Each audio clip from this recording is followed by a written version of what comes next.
არაფორმალური ოლიგარქიული მმართველობის მიერ შექმნილი მსოფლიო LGBT დღის წესრიგი ქალთა სპორტზე თავდასხმას არ წყვეტს. ეს უკვე ცალკე ტრანსგენდერული სპორტი გახდა, როგორ მივისაკუთროთ ქალთა სპორტული სახეობები. ამჯერად ქალების დაჩაგვრის და მათთვის ოქროს მედლების მოპარვის არეალი კალიფორნია გახდა. შტატი, რომელშიც ღრმად აქვს ფესვები გადმული ფსევდოლიბერალურ განწყობებს. ამერიკული Deep State-ის LGBT ბასტიონად ქცეულ კალიფორნიაში ადგილობრივი კანონმდებლობაც სექსუალური უმცირესობების ინტერესებზე აქვს მორგებული და საზოგადოებაც ისეთი მოწამლულია ტრანს იდეოლოგიით, რომ კაბებში გამოწყობილ კუნთმაგარ მამრ სპორტსმენებს არანაკლები გულშემატკივარი ყავთ ვიდრე იმ ჯამთელ გოგონებს, რომლებსაც ეს ჯეელი მამაკაცები სპორტს ართმევენ.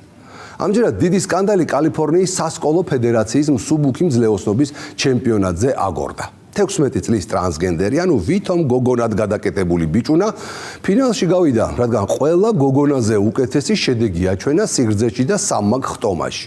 ფიზიკურად ყველა გოგონაზე უფრო ძლიერი ბიჭის გამარჯვება არავის გაკვირვებია, სამაგიეროდ ძალიან ბევრს ეს უსამართლობა ყელში ამოვიდა და გადაწყვიტა თავისი უფლებები სასამართლოში დაიცვას. უსამართლოდ დაჩაგრული და კუთვნილი მედლების გარეშე დარჩენილი სპორტსმენი გოგონების მშობლებმა სარჩელი შეიტანეს, რომელშიც დაწვრილებითაა აღწერილი თუ რა ძალადობას და დისკრიმინაციას აქვს ადგილი ქალთა სპორტში. დოკუმენტში ნათქვამია, რომ კალიფორნიის შტატი თავისი ტრანსლიბერალური კანონებით ათასობით სტუდენტს აზიანებს. ქალ სპორტსმენებს ჩემპიონობის შესაძლებლობას ართმევს პრიზების მოგებისა და ჯილდოების მიღების საშუალებას. ასევე ქმნის აუტანელ და სახიფათო გარემოს გოგონების ტუალეტებსა და გასახდელებში, სადაც შიშველი მამაკაცები მხოლოდ იმიტომ დასეირნობენ, რომ ლიბერალურმა კანონმა მათი ხუშტური იყვნენ ქალები უაპელაციოდ დაადასტურა. რამდენიმე დღის წინ ტრამპის ადმინისტრაციამ კალიფორნიის შტატს შეუთვალა, რომ თუ ეს ტრანსგენდერი ბიჭუნა ფინალური შეჯიბრიდან არ მოიხსნებოდა და ჯამთელი გოგონების ჩაგვრა არ შეწყდებოდა, ვაშინგტონი კალიფორნიას ფედერალურ დაფინანსებას შეუწყვეტდა. Deep State-ის გავლენების ქვეშ მყოფი შტატი თავიდან სერიოზულად გაჯიუტდა. კალიფორნიის საშუალო სკოლების სპორტის სამმართველომ თეთრ სახლს შეუთვალა, რომ კალიფორნიის კანონმდებლობა თურმე კრძალავს ყველანაირ დისკრიმინაციას, მათ შორის სკოლებში გენდერული იდენტობის საფუძველზე, ანუ ტრანსგენდერების დისკრიმინაციას კრძალავს, მაგრამ ჯამთელი ქალი სპორტსმენების დისკრიმინაციას უშვებს. ტრანსების უფლება წაართვან ქალებს სპორტი Deep State-ის მთავარი დასაყრდენის დემოკრატიული პარტიის პოლიტიკური ბრძოლის იარაღი გახდა. ყოველ შემთხვევაში იმ შტატებში, რომლებსაც დემოკრატი გუბერნატორები მართავენ, ყოველ დღე ერთი და იგივე სკანდალი გორდება. კაბიანი კაცები ქალებს ართმევენ მედლებს და ჩემპიონობას. ეს ყველაფერი კარგად დაორგანიზებულ პროვოკაციას ემსგავსება, რომელშიც არაფორმალური ოლიგარქიული მმართველობის ხელი იგრძნობა. ტრამპმაც პირველი დარტყმა სწორედ კალიფორნიის დემოკრატ გუბერნატორზე მიიტანა. მას რადიკალი მემარცხენე დემოკრატი უწოდა და თქვა, რომ ქალებისა და გოგონების ასე დამცირება და შეურაცხყოფა ენით აუწერელი უზნეობაა. პრეზიდენტის შეტევის და ფინანსური მუქარის შემდეგ კალიფორნიაში პოზიციები ცოტა შეარბილეს და ვითომ შემხვედრი ნაბიჯი გადადგეს.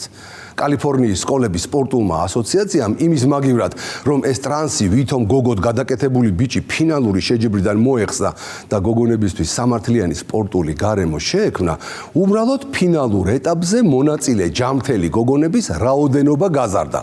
ანუ ყველას, ვინც წინა ეტაპზე გამოეთიშა ასპარეზობას, ფინალში მონაწილეობის უფლება მისცეს. რა შეიცვალა ამით ვერავინ გაიგო. ეს ტრანსი ბიჭი უცბად ტესტოსტერონისგან დაიცლება, ფილტვები დაუპატარავდება, თუ კუნთოვანი მასა შეუმცირდება, გაუგებარია. სწორედ სწორედ იმიტომ, რომ ასოციაციის ეს გადაწყვეტილება პრეზიდენტის ადმინისტრაციაშიც არ მოეწონათ, იუსტიციის დეპარტამენტმა დაიწყო გამოძიება. კალიფორნიის შტატში მოქმედ იმ კანონთან დაკავშირებით, რომელიც ტრანსგენდერებს ქალებთან ერთად შეჯიბრებაში მონაწილეობის უფლებას აძლევს. გამოძიებამ უნდა დაადგინოს, ახდენენ თუ არა კალიფორნიის იურიდიული, საგანმანათლებლო და სპორტული ორგანიზაციები დისკრიმინაციას სქესობრივი ნიშნით. იმავდროულად არც ფედერალური დაფინანსების შეჩერება გაუუქმებია ვინმეს.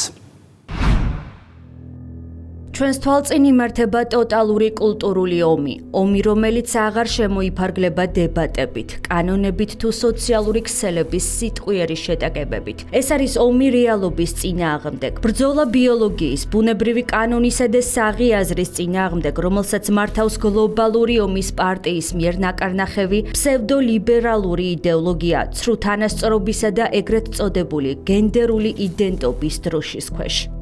არაფორმალური ოლიგარქიული მმართველობის დიქტატით დასავლური საზოგადოება ცხოვრობს ეპოქაში, სადაც კაცობრიობის ყველაზე საბაზისო ჭეშმარიტებები, სქესი, ოჯახი, დედა, მამა გამოცხადებულია ჩამოსაშლელ კონსტრუქციებად. განათლების სისტემაში ბიჭებს ასწავლიან, რომ გოგონა შეიძლება გახდეს სურვილით. Deep State-ის მიერ მართული სასამართლოები აძლევენ სახელმწიფო მანდატს, იდეოლოგიას, რომელიც ბავშვობის ცნობიერებაში ანგრევს ბუნებრივ ინსტინქტებს. სპორტში კი სწორობის სახელით იმარჯვებენ ისინი, ვინც იმ ბიოლოგიური წესების დაცვას უარყოფს, რომელზეც თავად სპორტი დაფუძნდა. ახლა ეს ბრძოლა აღარ არის მხოლოდ უფლებების მოსაპოვებლად. ეს არის ბრძოლა ჭეშმარიტებასა და სიცრუეს შორის, ბუნებრივ წესრიგსა და ხელოვნურ ქაოსს შორის. ვინც ამას ვერ ხედავს ან ამ ხედვას გაურბის, ის ხდება ამ დეზორგანიზებული სამყაროს მსხვერპლიან თანაავტორი. როდესაც საზოგადოება ინგრევა, რადგან სიმართლეს კარგავს და როდესაც უმცირესობის იდეოლოგიური ზეწოლა აბსურდს კანონად აქცევს, სწორედ მაშინ დგება საჭიროება ხმამაღალი, გაბედული განცხადებისა, რომელიც სიცრუეს სიმართლით უპირისპირდება.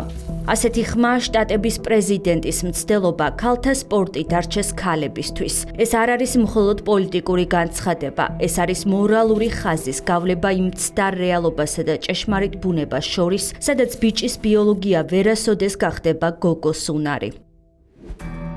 ამ ყველაფრის თვალსაჩინო მაგალითია ის, რაც დღეს კალიფორნიაში ხდება, შტატში, რომელიც ამერიკაში Deep State-ის მიერ ახალი ადამიანის გამოყვანის ექსპერიმენტებში გენდერული რადიკალიზმის ავანგარდად იქცა. ბიოლოგიური ვაჟი, რომელიც თავს გოგო დაიდენტიფიცირებს, დაშვებულია გოგონათა შეჯიბრებაზე, სადაც გამარჯვებისთვის საკმარისი არა სპორტული მუშაობა, არამედ ბიოლოგიური უპირატესობის გენდერულად იდენტიფიცირებული ვერსია. ეს სურათი იმ კულტურული გადახრების ცოცხალი ილუსტრაცია, რომელიც სპორტის სახელით უარყოფს სპორტის არსს, თანასწორ შეჯიბრებას თანაბარ პირობებში. როდესაც ბიოლოგიური ბიჭი, რომელიც თავს გოგო დაცხადებს, დაშვებულია ქალთა კატეგორიაში, სპორტი კარგავს საკუთარ ფუნდამენტს, სამართლიანობას, თანასწორობასა და შრომით დამსახურებაზე დაფუძნებულ შედეგს.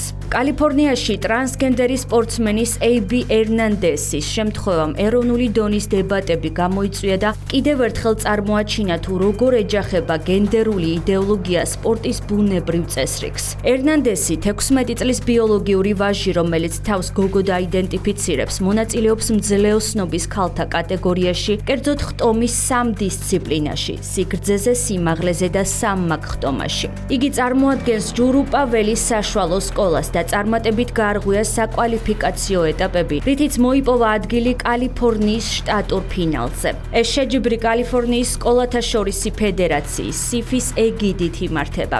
SIF-ის მოქმედი წესების თანახმად სპორტსმენს აქვს უფლება შეარჩიოს ის გენდერული კატეგორია, რომელსაც ის საკუთარ თავს მიაკუთვნებს. ამ წესით ტრანსი ერნანდესი დაშვებულია გოგონათა კატეგორიაში, მიუხედავად იმისა, რომ მას ბიოლოგიურად მამაკაცური ფიზიკური შესაძლებლობები აქვს. ყველა მოსწავლეს უნდა ჰქონდეს შესაძლებლობა მონაწილეობა მიიღოს CIF-ის აქტივობებში იმ გენდერული იდენტობის შესაბამისად, რომელსაც ის საკუთარ თავს მიაკუთვნებს, მიუხედავად იმისა, რომელი სქესი აქვს მითითებული სკოლის ოფიციალურ ჩანაწერებში. მოსწავლეს ან და მის სკოლას შეუძლია მოითხოვოს განხილვა იმის თაობაზე, რომ მოსწავლეს მიეცეს მონაწილეობის უფლება იმ გენდერულ კატეგორიაში, რომელიც არ შეესაბამება დაბადებისას მინიჭებულ სქესს. ამის გამო ბევრმა პირთა ჯგუფმა გააპროტესტა ტრანსგენდერის მონაწილეობა ქალთა შეჯიბრებებში, რადგან მიიჩნევენ, რომ ბიოლოგიურმა ფაქტორებმა მას უსამართლო უპირატესობა მისცა, რაც არღვევს სპორტში თანასწორობისა და სამართლიანობის პრინციპებს. მალევე ეს დებატები ფართო პოლიტიკური განხილვის საგანი გახდა. დონალდ ტრამპი დაემუქრა კალიფორნიის შტატს, რომ შეაჩერებს ფედერალურ დაფინანსებას თუ შტატი არ აღკვეთს ტრანსგენდერი მოსწავლის AB ერნანდესის მონაწილეობას ქალთა ქალთა მძლეოსნობის ფინალში. გამოქვეყნებულ პოსტში ტრამპი როგორც ჩანს 16 წლის ტრანსგენდერს AB ერნანდეს გულისხმობდა, რომელმაც კალიფორნიის შტატის ქალაქ კლოვისის საშუალო სკოლაში კალიფორნიის სკოლათა შორისი ფედერაციის მიერ ორგანიზებულ სიგრძეზე, სიმაღლეზე და სამაგხტომაში მონაწილეობის უფლება მოიპოვა.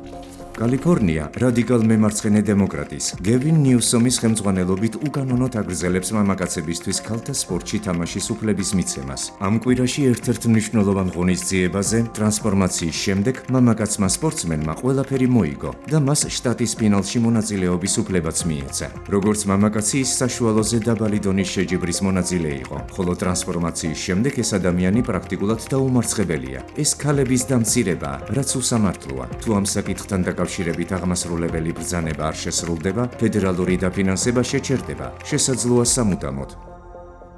ტრამპის საჯარო განცხადებამ და მკაცრმა კრიტიკამ მედიის, საზოგადოებისა და პოლიტიკური წრეების ყურადღება მთლიანად არაფორმალური ოლიგარქიული მმართველობის მიერ მსოფლიოსთვის ხელოვნურად თავსმოხვეულ LGBT პოლიტიკისკენ გადაიტანა. საკითხმა ჩვეულებრივ სპორტულ დაპირისპირებას გადააჭარბა და იქცა იდეოლოგიურ კონფლიქტად, სადაც იკითხებოდა, უნდა გაითვალისწინოს თუ არა სახელმწიფომ ინდივიდის სუბიექტური გენდერული განცდები, მაშინ როცა ამით ირღვევა სხვა მონაწილეთა ობიექტური უფლებები. პოლიტიკური ზეწოლისა და მასშტაბური გამოხმაურების ფონზე კალიფორნიის შტატმა მოჩვენებითად გადახედა შეჯიბრების სტრუქტურას. სიფმა შტატის სკოლათა შორისმა ფედერაციამ დააწესა ახალი პრინციპი, რომლის მიხედვითაც იმ გოგონებს, რომლებიც ერთ ადგილზე ჩამორჩნენ ფინალში გასვლას, მიეცათ დამატებით მონაწილეობის უფლება, რაც ბევრისთვის აღქმული იქნა როგორც მცდელობა ტრანსგენდერი სპორტსმენის ბიოლოგიური უპირატესობით გამოწვეული უთანასწორობა შერბილებულიყო.